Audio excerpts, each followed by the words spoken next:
There are those who speak and those who listen. But every so often, someone shows up who does both with uncommon purpose and an open notebook in hand. Nicole Banks is a power connector, a woman whose network doesn't just span industries, it sparks movements. For more than 2 decades, she's solved problems others run from, built what others said couldn't be done, and highlighted the wisdom of giants, one page at a time. This is Nicole's Business Notebook, a curated circle of brilliance, a behind-the-scenes pass to the strategies, stories, and secrets shared by the experts she calls friends. It's not just a show, it's a blueprint for those bold enough to build. So settle in, because the notebook is open. Hey, it's Nicole Banks with Nicole's Business Notebook, and I am here again with a powerful entrepreneur in the greater Phoenix Valley, a former UFC fighter, and all-around amazing guy, Clifford Starks. We're going to break down what leadership means to him, his journey through the UFC, and what he's doing now. So it's going to be an amazing journey. Thanks so much, Clifford, for being on the show. Yeah, Nicole, thank you for having me. I'm excited. Yeah, 100%. So, like I said in the intro, let's start UFC. Yeah. That's kind of what you're most known for in some circles. So tell me kind of what inspired you to be a UFC fighter. So I kind of jump into things. Okay. Did the same thing in entrepreneurship, so we'll get into that. But I jump into things because I like the challenge. And when I jumped in, I got challenged very, very quickly because I didn't realize how much I didn't know about fighting. I thought it was like, 2 people beating each other up and seeing who wins. It was more like one person missing a lot and getting beat up. And so I took on that as an opportunity. Correct. Like I say, every challenge has an opportunity attached to it. And so from there, I'm like, I want to get good at this thing. I want to get good at this skill of fighting. And I ended up telling my coach, because I go after really big things too, because I'm kind of nuts. But I'm like, I told him that I want to fight in the UFC in less than a year. Wow. And he basically told me I was crazy. Mm-hmm. I said, well, can we at least try? Yeah. And so we went for our attempt. And fast forward, we ended up getting there in 10 months. Amazing. An insane goal in even shorter amount of time. Yeah. What do you credit that success? In 2 aspects, so discipline and positioning. And I go positioning because we're always figuring out what position will serve us most. Yeah. And the best way to figure that out is by attempting to position yourself correctly. Right. We talk about perfection, and they say done is better than perfect. And there's a saying, and I want to quote Jeff Fagan on this one. So he says, practice is permanent, and I added to it a little bit more, but perfect practice is mastery. And so I'm always looking for mastery. I'm always trying to figure mastery out. Yeah. And the way you figure mastery out is getting in there, getting ugly, and figuring out how to polish it and make it beautiful. So you put in enough repetition, and eventually it gets to where it needs to go. Yeah, and I think, in the entrepreneurship journey, positioning and discipline are both incredibly important. So obviously I can see how that helped your entrepreneurial journey.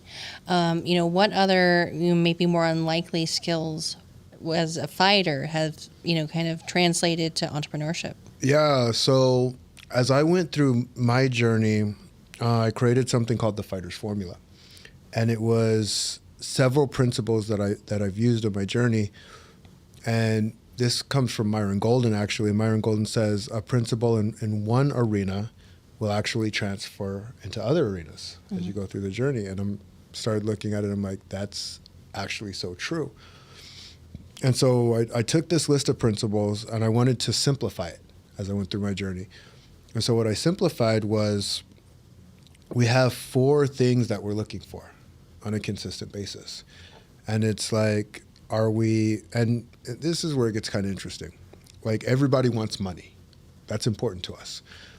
But why do we get money? Like, there's a science to it, just like everything else. And as I went further and further in the journey, I go, okay, if we're right in the mind, if we're right in our heart, if we're right in our skill set, and if we have it all flowing together into wealth, we all win. So I say there's 4 arenas that we're stepping into all the time. And sometimes we don't even know that we're stepping into the arena. We just know what we know until we know something different. Right. I love that. So, with the Fighters Formula, who could benefit from working under that tutelage? Yeah, so anyone can benefit from it. And then this is where it gets really interesting, because we have our wants and we have our needs. And I was shocked to learn this. We don't go after our needs. We go after our wants. Yeah.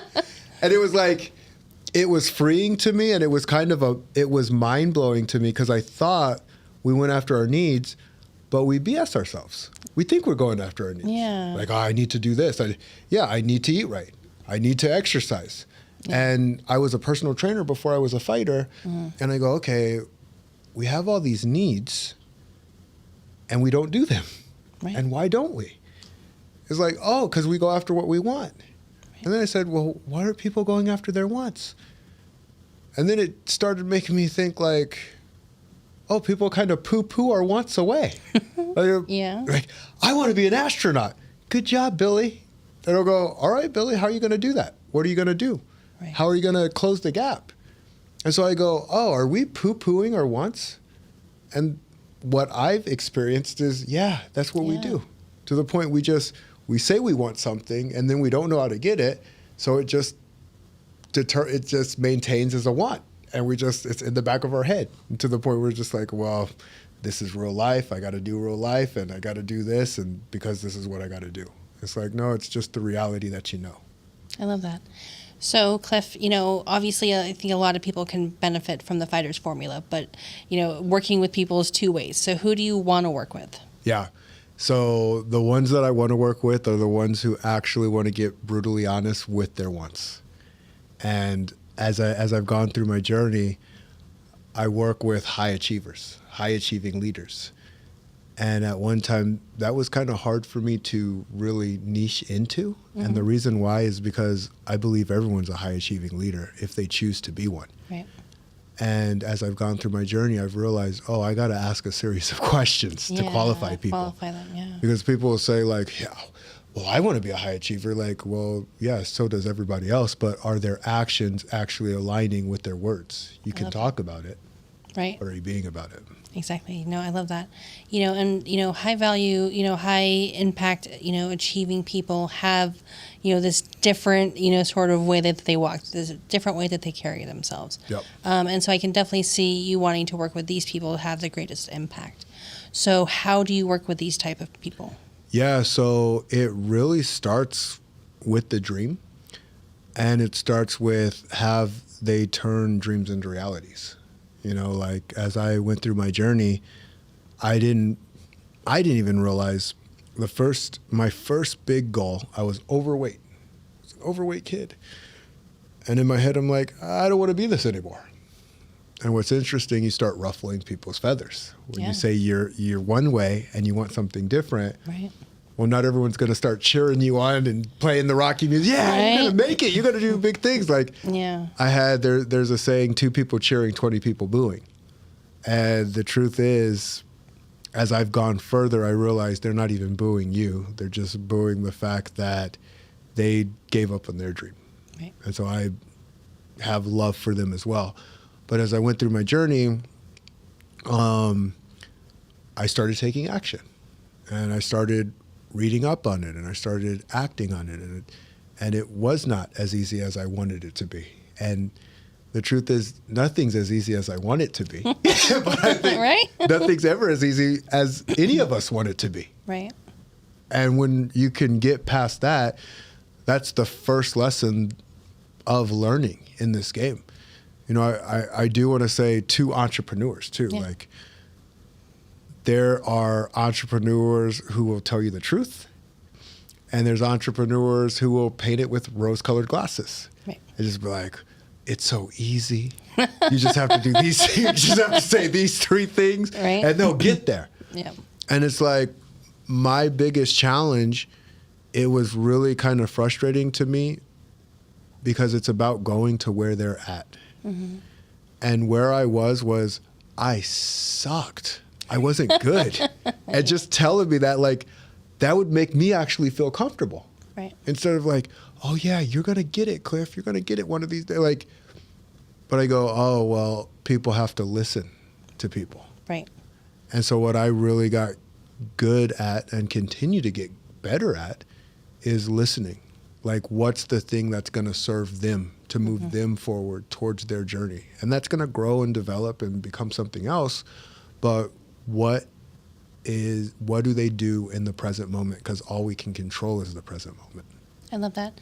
And listening is an integral skill of communication and, albeit success and kind of everything in between. So obviously listening a lot, you hear a lot. Yep. So in your coaching journey, what have you learned from the people that you've coached?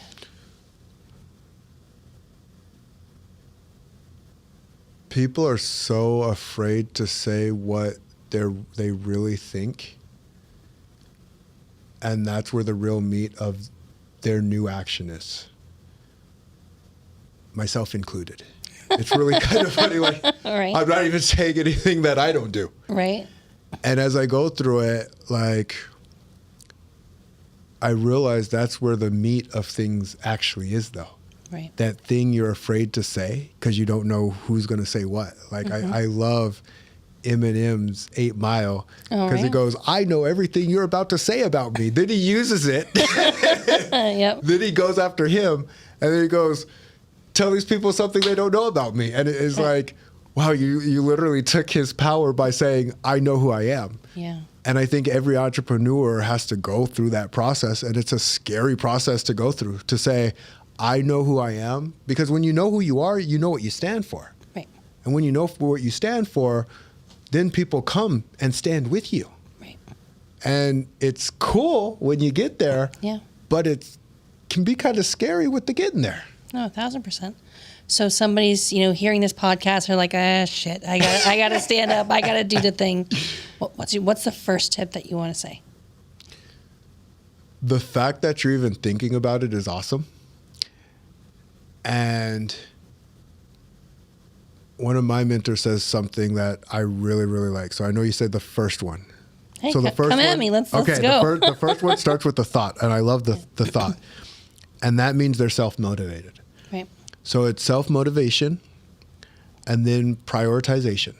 What are they going to do first? What are they doing second? What are they doing third? What are they doing fourth? And then the third is mentorship. Figure out who are the mentors who are going to support them forward on their journey. And I love understanding the why to things. Like, I'm always looking at the why. So I'm really big into books and personal development. And I'm looking at who's doing the 1 stars and the 2 stars. And like, oh, this is a selling thing. Oh, they're trying to sell me. Oh, they're trying to blah, blah, blah, blah, blah. Till I realized, like, I was all wrong about what selling is. It's a skill just like fighting. 1,000%. And as a fighter, you can be a good protective fighter and protect other people with your skill, or you can just be a jerk. Right? You get that option. So I was like, oh my goodness. Like, I've been looking at this in the way that I knew how to look at it. Whereas salespeople are this and they're that and they're doing this. And then I came into the realization, selling is persuading someone on their dream and their desire.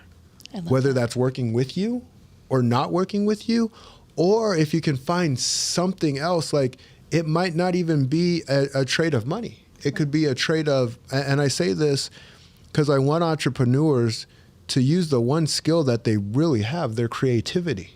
Yeah. And saying like, okay, I want this thing. How am I going to get it? Sometimes we don't know the how. We just have to take an action, and the how will start revealing itself. I love that. And I mean, I think, with, saying the words and doing the thing and the whole bit, and really kind of focusing back to what you said earlier, the importance of your wants. Yep. If you're not able to really say it and put it in a sentence and, put it on your whiteboard and, work for it every day, you're not going to reach those goals. Yep.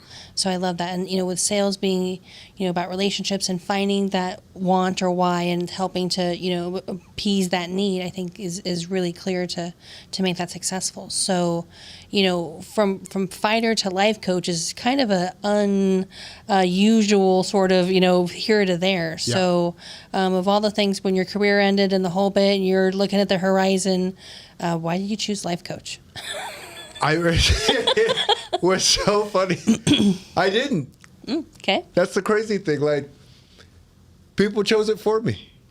People chose leadership for me. And I just chose to live a life worth living. Like, literally, that's all I chose. I'm like, all right, I am going to live a life worth living. And I know exactly why. My grandfather passed away when I was 5. And that scared the shit out of me. Right. Where I'm like, I sat there and I'm like, oh, crap, I'm going to die one day. Yeah. Like, and I didn't even know it at the time. I was coaching myself through my own process. I go, okay, if I'm going to die, I'm going to live a life worth living. Right. And that's what I focused on. Like, I'm going to go all out on living my life. And then when I got out of fighting and I started Amazon FBA, which is like fulfillment by Amazon. I'm buying things at wholesale and selling them at retail. I learned a lot of lessons from that, especially you get so much awareness and people paying attention. But everyone kept calling me coach. So since everyone was calling me coach, I'm like, well, I probably should get certified in this since everybody's calling me this thing. I get certified in it, and I'm like, oh, I've been doing this since I was a kid. Right. Like, it's been a part of who I am. And the other thing, I'm not going to attack, and I'm not meaning to attack. I love everybody. But sometimes doctors will tell you things that are not practical to do. Mm-hmm. And it's because they haven't done it themselves. And what I love about sports, like, you have to do the thing to get that result. Like, I got in the UFC, I became a Hall of Famer. There were certain things that I did, and I did it because I stepped inside the cage. Right. And it was some of the scariest shit in the world. Oh, like, yeah. my brain yelling at me like, do you know what they're going to try and do to me in there? Like, no, pull the plug. Yeah. And I'm just breathing like I'm good. I got this. I'm okay. Yep. And you let your habits take over. But I learned how to be very practical. And so I allow people to take the steps that their mind will allow them to take. Right. Because if I said, all right, if you just dial 5,000 people. Right? Just this one thing. Yeah. You're going to be good. Yeah. And if their brain is yelling and like they've never dialed one person, right, there's no way. Yeah. And that's where I started looking at, like, I'm like, wow, doctors get to just, and I'm generalizing right now. This isn't for all doctors, but they'll tell you this thing that they don't follow themselves. Right. And I know it because I get to hear it. I've had it happen to me personally. Yep. Where I'm like, they're not even following that shit. Right. Why are they telling me to do that over there? Yep. And so I go, oh, the game is execution. Mm-hmm. Because when a person can execute something, the brain no longer has that stranglehold to say, you can't do that. Right. Because it's literally yelling at us all the time. You can't do that. Watch out for this. This is kind of scary. It's like an overprotective parent doing the best that it can. Right. Protecting. I love that. And when I go, when I can get people to execute on the one thing, and this stands for, like I said, I go after high performers. Right. So the high performers, there's a space where they can get so good, they're like, well, I'm good enough. I've done enough. Right. It's everyone else's fault. Yep. It's like, it's not an outside game. Nope, it's all here. Yeah. And so I'm like, oh, crap, it's a game of you learn to lead yourself. Yep. Then you learn to lead others. Then you learn how to teach people how to lead leaders. Mm-hmm.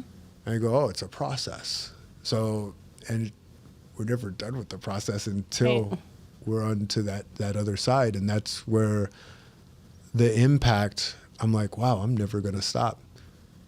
Which is funny because my wife actually called me on my crap. I thought I was going to stop. I thought I had a finish line. And because I'm like, I want to influence 1 billion people. I had a mission, a dream. And me and my wife were talking. I'm like, babe, when I'm done doing this, I'm going to stop. She goes, no, you won't. She goes, you're never going to stop. And I'm like, I am never going to stop. You're right. You caught me. I love that. And going back to your life worth living, it is about the execution to get there, but to celebrate the small wins and to kind of, appreciate the journey. So, what are some of your biggest wins that you've had in the coaching space? Yeah, my biggest wins when I transform my people and they transform me. Like what I really realized, I go, oh, wow, this is a two-way street. Because the more people you help win, the more confident you are that you can help people win. You're like, holy crap, I've helped hundreds of people win. Yep. Like I can't deny it anymore. Yeah. And so the first person who called me a leader was my dad. And that's a great compliment. Yeah, it was absolutely amazing. And I go, I have a biological dad and I have my dad, right? Yeah. So my biological got nothing but love for the man, but he drove out of my life when I was 4. And I say nothing but love for him because life's about loving people. Like you get the choice, what energy you want to use. Anger energy has never really supported me that much. 100%. So I just let it go. And my dad was in my corner when I turned 6, and he's been in my corner ever since. Amazing. And as I've gone through it, it's interesting. There's been things he didn't want me to do. He didn't want me to fight. He's like, what the heck are you doing? Like, that's stupid. This is... Yeah. And I go, wow. Everything's how you look at it. Mm-hmm. Oh, 1,000. Because as I went through my entrepreneur journey, I didn't realize it was as hard as it was. And it's hard because it's hard to figure out how to communicate what you're doing, especially with people who never experienced it before. Right. Like people have an idea. You made it up. Yeah. Like, it's your thing. Punching, you're watching people getting punched and it looks like it's pain. Like people have an idea at least like, okay, that looks painful. I just know I'm not going to do it. Right. Like that's what they know. As an entrepreneur, it looks like what we're doing is like simple. Like you just talk on the phone. Right. That's all you do. Like what's so hard about that? Yeah. Like they don't know about the mental strain of like, am I enough? Am I good enough? Is this working? Am I communicating this right? All of those little emotional pieces.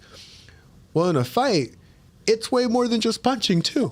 There's emotional strain going on. Like, you're getting ready to be judged in front of a bunch of people. Right. And here's what I learned. I go, holy crap. You might as well take the action that you're going to take because the people who are going to love you are going to love you and the people who are going to hate you are going to hate you. So you might as well go all in on your life. I love like that. That's the name of the game. Go all in. You're like, well, what about this? Like, oh yeah, that could happen. Yeah. You could lose horribly. Right. But you can also win really big too. Yeah. And you can learn lessons regardless. Yeah, I mean, lessons regardless, I think, is the main point. I mean, everybody's, hustling and trying to figure it out, and it's kind of the in-between that makes the man. Yeah. And you mentioned, the impact of your dad, and you're a dad yourself, and, the whole bit. So, how has that journey of having a good dad and then, passing that along to your sons influenced you as a man and as an entrepreneur? I love that question. So... there's 3 things I'm looking for. Give my best. And depending on the audience that I'm talking to, and I mean this with complete intentionality, get better at giving my best, or I am enough. And I'll explain why I say that. And support others in doing the same. And when I say get better at giving my best, and I am enough, there's some people who are always looking for this betterment. Like if I do this better, if I do this better, if I do this better. And then there's some people that realize that they're enough. Right.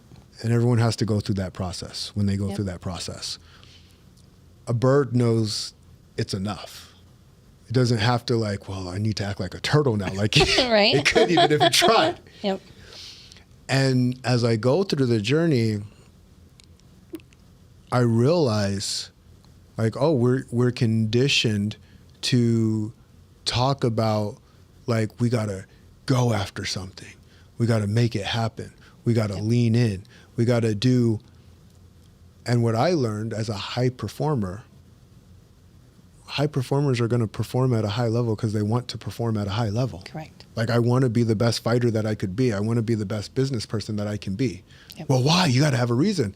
Because I want to be it. Right. Like, it's just like, that's my reason. Like, because this is what I want to do. Yep.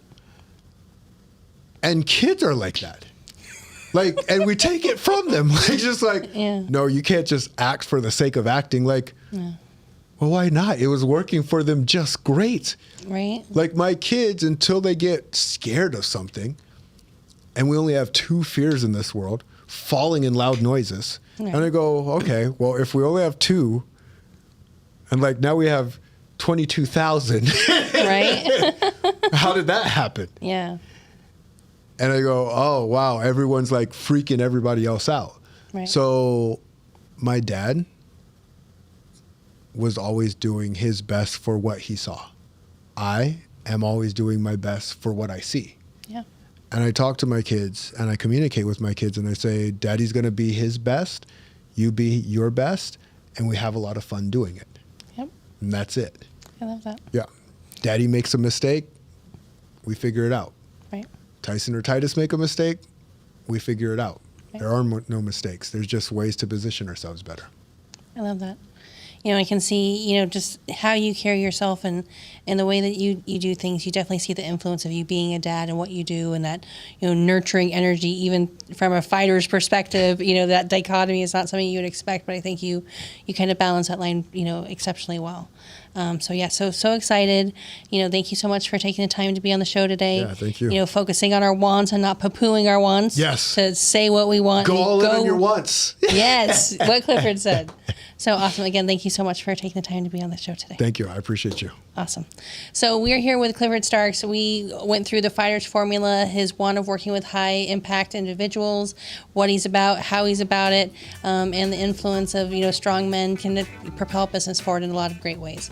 So again, this is another episode of Nicole's Business Notebook, and we'll see you next time. Thanks for joining us for another episode of Nicole's Business Notebook. Subscribe and follow for more tips, insider secrets, and hard-earned wisdom so that we can all do better business together. See you next time.